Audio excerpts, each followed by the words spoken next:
우리 하나님의 말씀 시편 49편 1절 2절 말씀 다시 한번 같이 보겠습니다. 시편 49편 1절과 2절입니다. 우리 다 같이 한 목소리로 읽습니다. 뭇 백성들아 이를 들으라. 세상의 거민들아 모두 귀를 기울이라. 귀천 빈부를 막론하고 다 들을지어다. 아멘. 자, 우리 이미 이 말씀 생각해 보았죠. 이 말씀 통해서 어떤 교훈 받았습니까?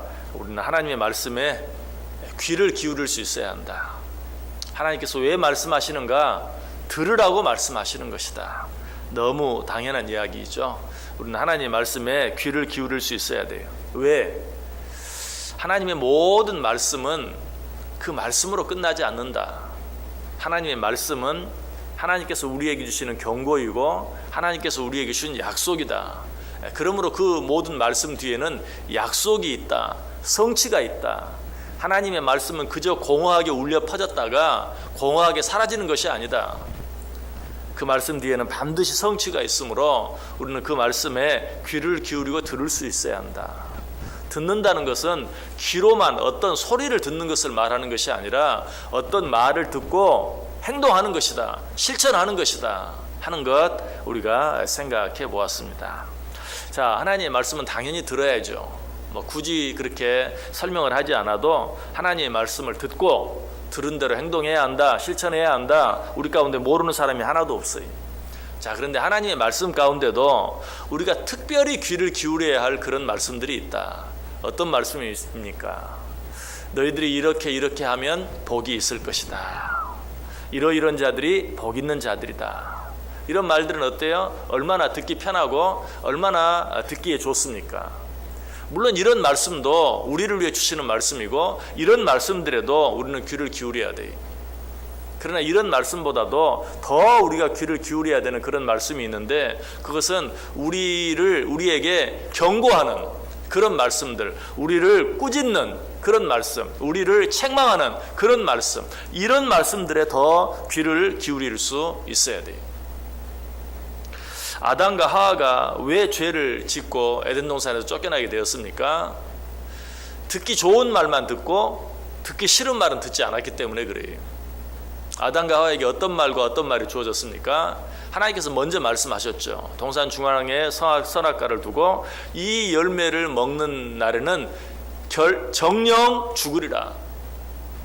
여러분 이런 말 들으면 좋아요, 싫어요? 싫죠. 이러면 죽는다. 이런 말 듣기 싫어요.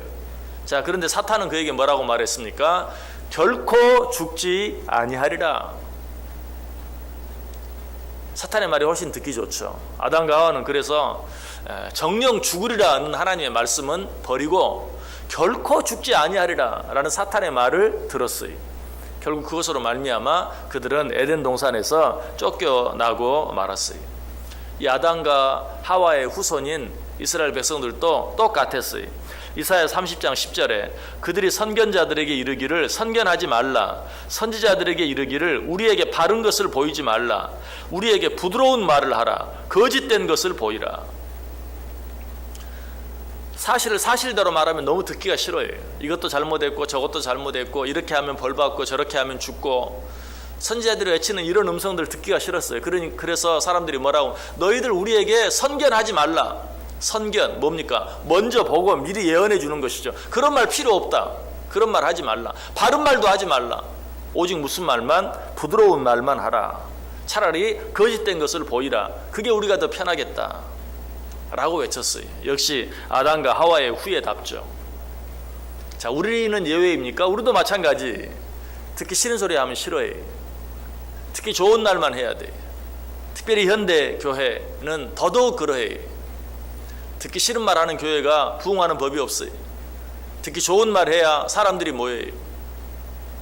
아무도 듣기 싫은 말 들으려고 하지 않아요. 어떤 사람은 그렇게 말해요. 내가 교회까지 와서 그런 말 들어야 되겠느냐. 일주일 동안 세상 살면서 직장 생활하면서 이 사람 저 사람에게 듣기 싫은 말 듣고 사는데 교회에 와서라도 좀 편안하고 좋은 말 들어야지 교회까지 와서 그런 말 들어야 되겠느냐. 책망하는 말, 꾸짖는 말, 이런 말 들어야 되겠느냐라고 말하는 사람조차 있어요. 여러분 사실 좋은 말은 듣지 않아서 소리 날 거 별로 없어요. 여러분 혹시 집에 이렇게 편지가 오거나 무슨 메일이 올 때도 무슨 뭐 쿠폰 제중 딱 한 번뿐인 기회를 잡아라 이런 내용들이 써져 있으면요, 그런 것들은 그냥 자세히 안 봐도 괜찮아요. 그냥 쓰레기통에 넣어도 별로 상관없어요. 혹시나 하고 기대를 가지고 뜯어봐야 몇천 명에 한 명, 몇 만 명에 한 명 될까 말까 하는 그것도 아주 조그만 그런 상품 하나 걸어놓고 물건 팔려고 하는 그런 광고성 메일들이 대부분이. 그러나 어떻습니까? 빨간 글씨로 경고라든지 어떤 기간이 얼마 남지 않았다는 어떤 그런 내용들, 이런 내용들을 보면 어때요? 보고 싶지 않더라도 그런 내용들은 꼭 확인을 해야 돼요. 그렇지 아니하면 정말 호미로 막을 것을 가래로 막는 그런 큰 일을 당하게 되기도 해요. 듣기 좋은 말보다는 듣기 싫은 말에 항상 귀를 기울일 수 있어야 한다. 여러분, 예수님께서도 우리에게 뭐라고 말합니까? 마태복음 11장 7절 이하에 보면 그들이 떠나며 예수께서 무리에게 요한에 대하여 말씀하시되 너희가 무엇을 보려고 광야에 나갔더냐? 바람에 흔들리는 갈대냐? 그러면 너희가 무엇을 보려고 나갔더냐? 부드러운 옷 입은 사람이냐? 부드러운 옷을 입은 사람들은 왕궁에 있느니라. 그러면 너희가 어찌하여 나갔더냐? 선지자를 보기 위함이었더냐? 옳다, 내가 너희에게 이르노니 선지자보다 더 나은 자니라. 예수님께서 말씀하시는데 사람들이 다 떠나버렸어요. 그 떠나는 자들을 보고 말하는 것이 너희들이 도대체 뭘 보려고 광야에 나갔느냐? 부드러운 옷 입은 자를 보기 위해 나갔느냐? 그런 자들은 궁궐에나 있다, 광야에 있지 않다. 무슨 말이? 너희들은 무슨 말을 듣기를 원하느냐? 귀에 듣기 좋은 부드러운 말만 듣기를 원하느냐? 그런 말을 듣기 위해서 너희가 광야에까지 나갔더냐? 그런 자들은 궁궐에나 있는 것이지 광야에 있지 않다. 광야에 나갔으면 누구의 말을 들어야 돼? 세례 요한이 외친 회개하라, 천국이 가까웠느니라. 예수님께서 뭐라고 말했어요? 이 독사의 새끼들아. 얼마나 정말 안타까웠으면 그렇게 외치셨겠어요. 그러나 그런 말씀들에 귀를 기울여야 너희가 살 수 있다 하는 그런 말이, 또 그런 말을 하는 자라야 진정한 선지자다.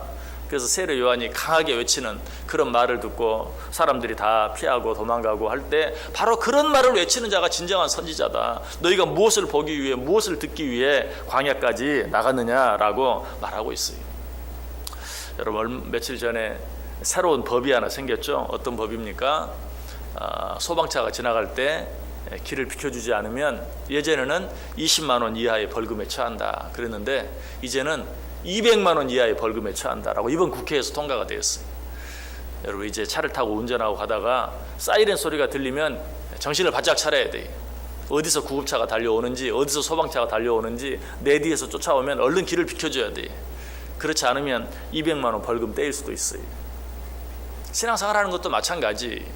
무슨 듣기 좋은 노랫소리 그런 걸 쫓아 살아갈 것이 아니라 그 구급차나 소방차의 사이렌 소리 같은 위급함을 알리는 그런 경고성 음성들, 이런 음성들에 귀를 기울일 수 있어야 된다.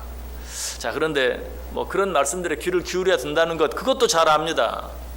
그런데 하나님께서 도대체 언제 우리에게 말씀하십니까?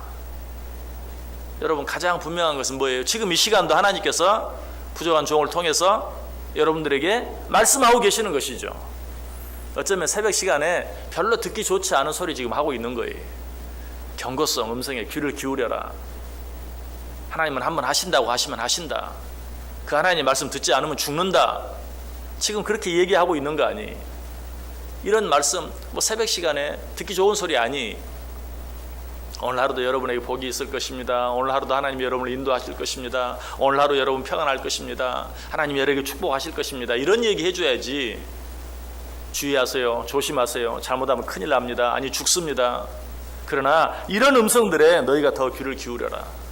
여러분, 강단에 선포되는 말씀뿐만 아니죠. 여러분이 늘 가지고 다니는 성경, 그 성경을 통해서도 어때? 하나님께서는 정말 하루 24시간, 일주일이면 7일, 1년이면 365일 쉬지 않고 우리에게 말씀하고 계세요. 문제는 뭐예요? 그저 교회 나올 때만 들고 나오는 게 문제죠.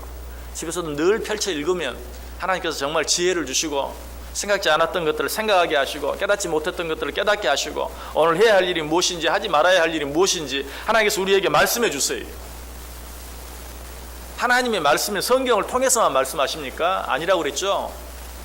우리가 늘 보는 TV나 신문이나 방금 말씀드린 것처럼 그런 뉴스들을 통해서까지도 우리에게 말씀해 주세요. 세상 되어지는 일을 통해서도, 어쩔 때는 내 육신의 건강을 통해서, 어쩔 때는 내 가족의 일을 통해서, 어쩔 때는 내 친구의 일을 통해서, 내 주변에 일어나서는 어떤 일들을 통해서 하나님은 여러 가지 방법, 여러 가지 모양으로 쉬지 않고 우리에게 말씀해 주세요.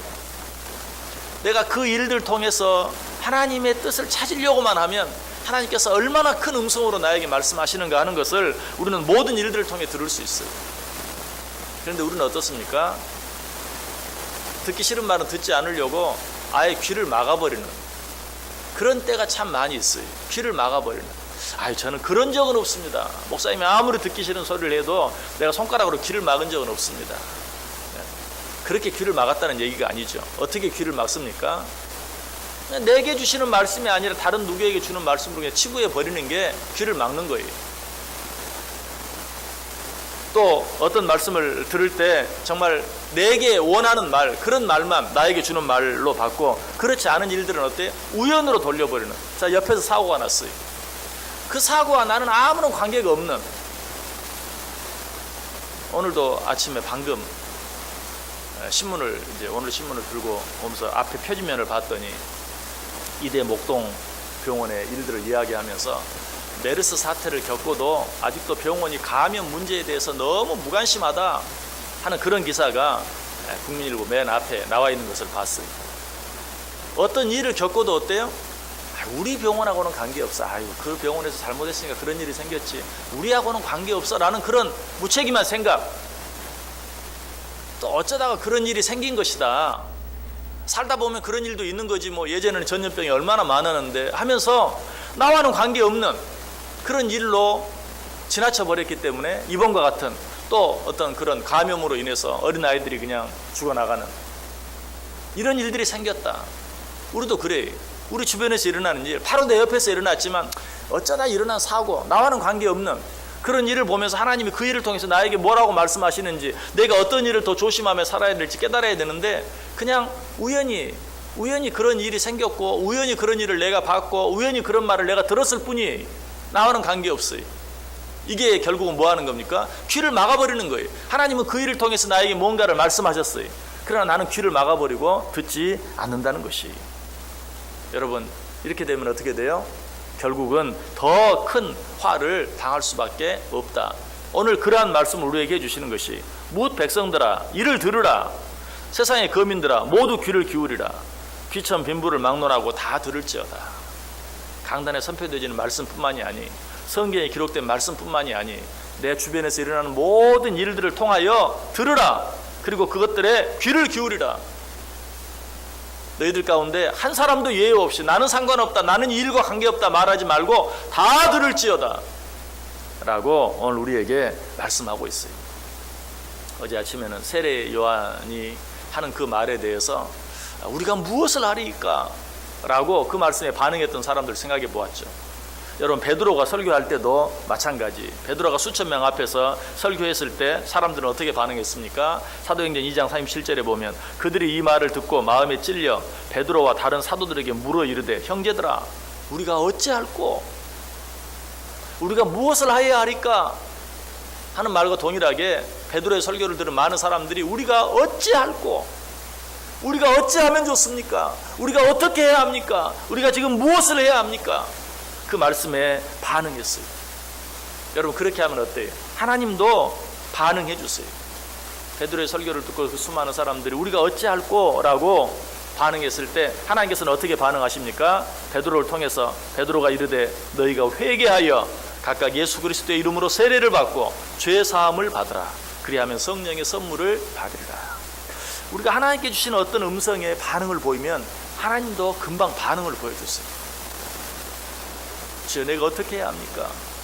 라고 반응을 보이면 하나님께서 우리에게 가르쳐 주시고 말씀해 주세요. 생각나게 해주세요. 여러분, 제가 앞에서 설교하고 있지만 저는 여러분 한 사람 한 사람의 상황을 다 알지 못해요. 어떤 말씀을 정해도 여러분은 이렇게 하셔야 됩니다. 또 여러분은 이렇게 하셔야 됩니다.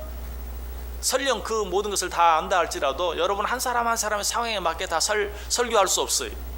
저는 그저 뭐라고 말할 뿐이에요? 여러분 하나님의 말씀에 귀를 기울이십시오 라고 말할 뿐이에요. 그럼 여러분은 어떻게 해야 돼? 그 말씀을 가지고 하나님 앞에 나아가서 주여 내가 무엇을 하리이까? 주여 내가 어찌할꼬? 하나님 앞에 그 말씀의 반응을 보여야 돼. 그러면 하나님이 여러분 각자에게 여러분이 무엇을 해야 할지 어떻게 해야 할지 반응을 보여주시는 것이, 여러분 이것이 하나님과 우리 사이에 친밀한 관계를 갖는 것이, 이런 자들만이 하나님께서 늘 내 곁에서 나를 인도하시고 나를 또 지도해 주시고 나에게 지혜를 주시고 나의 할 일을 말씀해 주시고 하는 것을 들을 수 있고 깨달을 수 있는 거예요. 여러분 어떤 자가 지혜로운 자라고 말합니까? 마태복음 7장 24절 이하에 누구든지 나의 이 말을 듣고 행하는 자는 그 집을 반석 위에 지은 지혜로운 사람 같으리니 비가 내리고 창수가 나고 바람이 불어 그 집에 부딪히되 무너지지 아니한다. 어떤 사람이 어리석은 자라고 말합니까? 이 말을 듣고 행하지 아니하는 자는 그 집을 모래 위에 지은 어리석은 사람 같으리니 비가 내리고 창수가 나고 바람이 불어 그 집에 부딪힘에 무너져 그 무너짐이 심하니라. 여러분 어떤 자들이 되기를 원하세요? 지혜로운 자들이 됐어요. 누가 지혜로운 자라고요? 이 말을 듣고 행하는 자. 하나님의 말씀 앞에서 하나님 내가 무엇을 하리이까? 하나님 내가 어찌할꼬? 라고 하나님께 반응을 보이는, 그렇게 할 때 하나님께서 여러분에게 또 말씀해 주시고 그 말씀대로 순종함으로 오늘 말씀을 통해 약속하신 것처럼 어떤 세상의 풍파가 밀어닥쳐도 무너지지 아니할 수 있는, 정말 반석 위에 세운 집과 같은 그러한 삶을 살아갈 수 있는 저 여러분 꼭 될 수 있기를 주님의 이름으로 간절히 축원합니다. 기도하겠습니다. 하나님 감사합니다.